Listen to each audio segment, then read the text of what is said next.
I'm the product of a teenage mom who didn't have a clue on how to love herself, let alone have love for anyone else. You see, she rebelled against her parents, running wild, crazy, and free, so eventually she ended up pregnant with me, and she was embarrassed by her situation, so for many months she lied, but after a while she could no longer hide this poetic life that was growing inside. She quickly became the talk of her small town, whose only source of juicy news was spreading somebody else's blues. She became bitter and angry with this child she was carrying, but had nothing but love for that man that was marrying her best friend.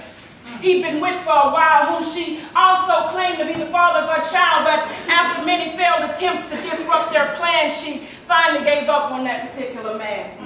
She decided to change up her game, so she started naming other names of possible gardeners who used the hoe to carelessly plant their seed, but didn't feel the need to nurture or feed this product. And since Mari wasn't around at the time to administer the test, the only thing that she could do was guess and pick the one that she thought was best to be dad. And since her word was all he had, he assumed the role. But see, now the child is 10 years old, so let the story be told that she's up to old tricks again, trying to get back with the first of the 3 men.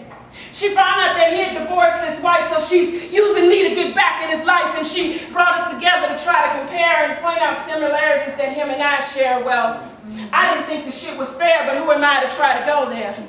And see, now I had to get used to calling another man pops, so I wonder when all this bullshit's gonna stop. Well, I'm a grown-ass woman, and it just happened again, playing Mother May I to these 3 men. You see, I don't know who to call dad, but I guess what's really sad is that I'm allowing her to take me on this paternity ride while all the while I'm dying inside.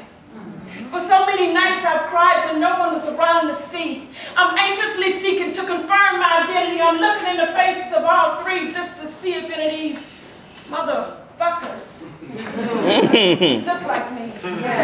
But I guess she's the one that's really just jacked up in the head. You see, I'm the product of a mind left unfed. I got a dad that raised me till the age of 10. I got a dad that left and came back again. I got a dad that barely knows my name. And I got a mom that's still playing these fucking games, and I'm 99.9% unsure.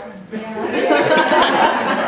of these gardeners planted their seeds, so I guess I'll continue to be nothing more than a product until I'm positively ID.